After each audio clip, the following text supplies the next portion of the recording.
আর এদিকে দেখো ঠাকুরমশাই পুজো করতে চলে এসছে। আর সব থেকে একটা বড় চিন্তার বিষয় কী ছিল জানো, আমরা ভেবেছিলাম যে ঠিক সময় মতো সব কিছু গুছিয়ে উঠতে পারবো না, কারণ কি আমার পিসির আজ 10 দিন ধরে জ্বর রয়েছে।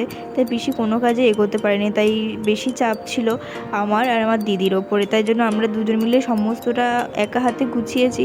ওইদিকে কাটাকাটি মানে ফল বানানো ওগুলো সব বড় পিসি করে দিয়েছিল। আর এদিকে পুজোর যা যা যাবতীয় কাজ সব কিছু আমরা দুজন মিলে করেছিলাম। তাই একটু টেনশন ছিল যে কোনটা কি হয়েছে কি না হয়েছে, যেহেতু প্রথমবার করছি। আর সত্যি কথা বলতে কি জানো, আমি কোনোদিনও গণেশ পুজো দেখিনি। এই প্রথম আমার লাইফে ফার্স্ট টাইম আমি গণেশ পুজো দেখলাম। কারণ কি যতবার এই 2বার পিসির বাড়িতে পুজো হয়েছে, মোট 3বার পিসিটা পুজো করছে।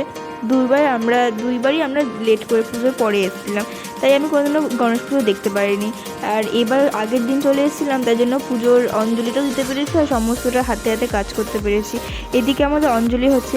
আর কি জানো তো, আমি না এই পুজো থেকে অনেক কিছু সবার কাছ থেকে অনেক কিছু শিখেছি, যেগুলো যেগুলো আমার জানা ছিল না সেগুলো অনেক কিছু আমি বুঝতে পেরেছি, যে পুজোর সম্বন্ধে কখন কি করতে হয় কি না করতে হয়, যেগুলো আমার কোনো রকম কোনো নলেজ ছিল না, যেগুলো সত্যি আমার অনেক ভালো লাগলো। আমাদের ঠাকুরমশাই পুজোয় বসেছিল 10টা থেকে, পুজোটা কমপ্লিট হয়ে গেছিলো 11টা থেকে, কারণ কি 2:14 অবধি চতুর্দশী ছিল।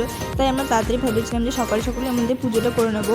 তাই জন্য আমার ঠাকুরমশাইকে সেই মতোই টাইম দেওয়া হয়েছিল যে 10টা নাগাদ। তাই ঠাকুরমশাই দেখলাম যে সময়তে, এই প্রথম দেখলাম ঠাকুরমশাই একদম টাইম টু টাইম আসে। আমি কারণ কি আমাদের বাড়িতে ঠাকুরমশাই কোনো দিনও সময়তে আসে না, যেটা আমার খুবই বাজে লাগে।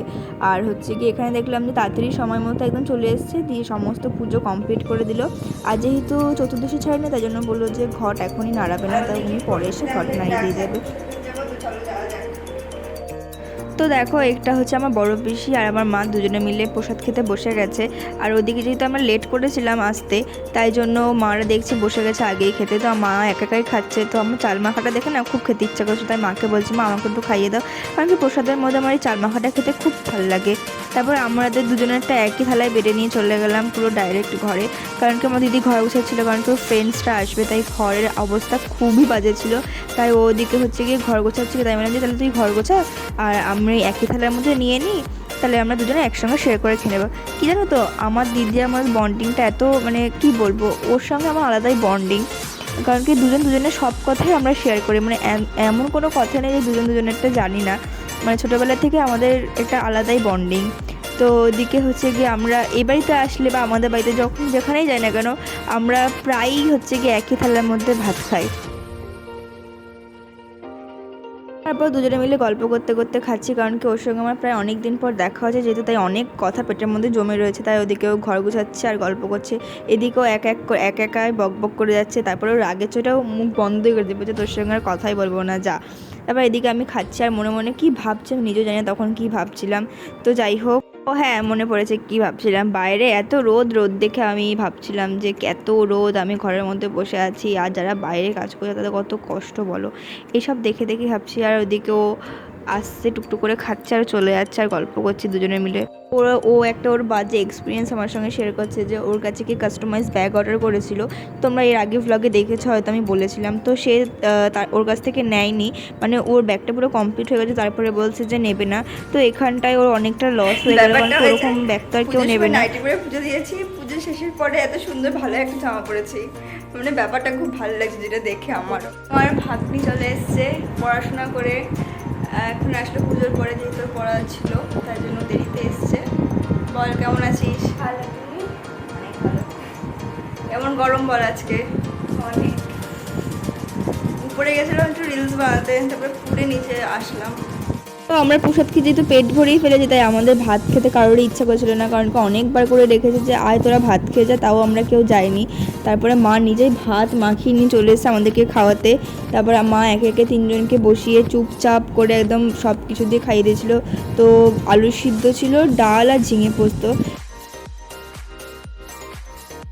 তারপরে দেখো মা এক এক করে সবার মুখে এক গাল করে দিয়ে দিচ্ছে, প্রথমে আমাকে দিচ্ছে, তারপরে পিউদিকে দিচ্ছে, তারপর এদিকে অন্বেষা মানে যাকে বললাম যে আমার ভাগ্নে, এটা হচ্ছে গিয়ে আমার দিদির মেয়ে, তো ওকেও দিয়ে দিচ্ছে। ও বলছে যে আমি খাবো না দিদি, ও বাড়ি থেকে খেয়ে এসছে।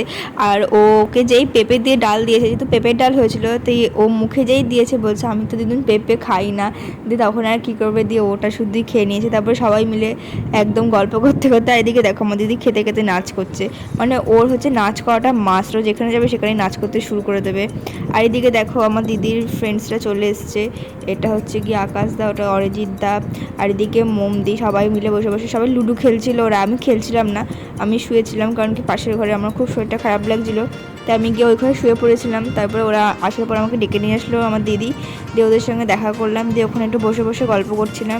তো এদিকে ওরা লুডো খেলছে, আমাকে বলছে যে তুমিও খেলো, কিন্তু আমি লুডো খেলতে একদম পছন্দ করি না, তাই আমি লুডো খেলিনি, তাই ওরা খেলছে সেটাই আমি দেখছি। এদিকে দেখো কত ভালোবাসার একটা জিনিস দেখাই।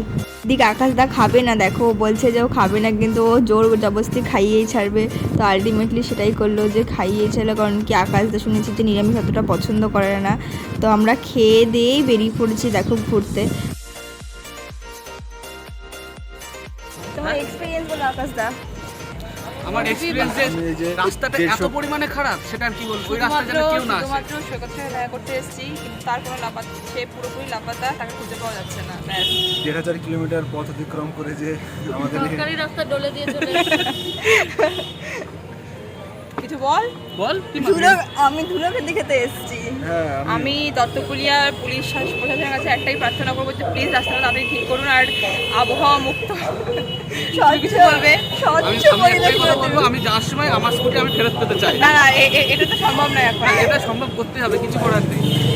এখন আমরা আছি কালীতলায়, ওখানে দেখছি মৌমিতা কিছু ওখানে বলবে? চাউমিন ঢালছে অনেক, অনেক আমরা কিন্তু খেতে তাহলে আমরা হেঁটে হেঁটে যাবো যদি স্কুটি ফেরত না দেওয়া হয়। তাহলে আমরা বাসে তুলে দিই। আমরা চাইবো যে পেছনে চাউমিন ঢালছে, কিন্তু আমাদের ওইদিকে মন নেই আমাদের। মন আছে, কিন্তু তোরা খেতে চাচ্ছিস না, আমি খেলাম না। তুই শোন, আমি সেটাই বলছি, এত দূরে যে এসে যদি কিছু না। এরপর ওখানে গিয়ে দেখি যে না, আমরা অনেক আগে আগে চলে এসেছি, কারণ কি আমরা গেছিলাম চাউমিন খেতে, কারণ কি চাউমিন রেডি হয়নি। তারপর দেখছি যে ফুচকা দোকানে ফুচকাটা রেডি হয়েছে, তাই জন্য ভাবলাম যে না সবাই মিলে ফুচকাটাই খেয়ে নিই। তো ওদিকে সবাই মিলে ফুচকা টেস্ট করলাম, ভালো হয়েছিল ফুচকাটা। তারপর ওদিকে সৈকত চলে আসলো, কারণ কি সৈকতে পড়া ছিল, তাই জন্য দেরি হয়েছে। ও একবারে ডিরেক্ট পড়ে বাড়িতে দাঁড়াই উনি একদম সোজা চলে এসছে আমাদের সঙ্গে দেখা করতে। আর দেখো আইসক্রিম কিনে নিয়ে এসেছিলো, খুব গরম পড়েছিল, আইসক্রিম খেয়ে সবাই গল্প করছিলাম, এদিকে সবাই সবার মতো কথা বলছে। অনেকদিন পর যেহেতু দেখা হয়েছে, আর আকাশদার সঙ্গে সৈকতের সেরকম একটা দেখা হয়নি, একবারই মনে হয় দেখা হয়েছিল। তাই আকাশদা খেতে খেতে বলছে যে চলো তাহলে সৈকতের সঙ্গে দেখা করে আসি। তো আমরাও সেই আনন্দেই নাচতে নাচতে চলে গেলাম। এদিকে দেখো কেমন করে খাচ্ছে, আর আমার দিকে কেমন করে তাকিয়ে রয়েছে, কি বলছো কি না বলছে আমি নিজেও জানি না। আমরা মেঘ দেখে ওখান থেকে বেরোতে না বেরোতে বৃষ্টি শুরু হয়ে গেছিলো। তারপরে আমরা এক জায়গায় ওখানে আধা ঘন্টা বসেছিলাম, তারপরে দেখলাম যে না তাও বৃষ্টি কমছে না। তারপরে বৃষ্টির মধ্যেই আমরা সবাই বেরিয়ে পড়েছি। তারপরে এই বৃষ্টিতে ভিজে আমার জ্বর চলে এসেছিলো, তারপর থেকে আমি ব্লগটা কিছুটাও আমি কিছুই কন্টিনিউ করতে পারিনি, কারণ কি জ্বরে আমার মাথা ফাতা পুরো বার হয়েছিলো, কারণ কি প্রায় 1 ঘন্টা বৃষ্টিতে ভিজে পুরো বাড়ি এসেছি। দেখো কিভাবে আমরা ভিজতে ভিজতে বাড়ি আসছি। তো যাই হোক, ভিডিওটা তোমাদের সঙ্গে এইটুকুই শেয়ার করলাম। ভিডিওটা যদি তোমাদের কিছু ভালো লেগে থাকে তাহলে অবশ্যই লাইক কমেন্ট শেয়ার সাবস্ক্রাইব করো। দেখা হচ্ছে নতুন আরেকটি ব্লগ, ততক্ষণ যেন টাটা, সবাই ভালো থেকো সুস্থ থেকো।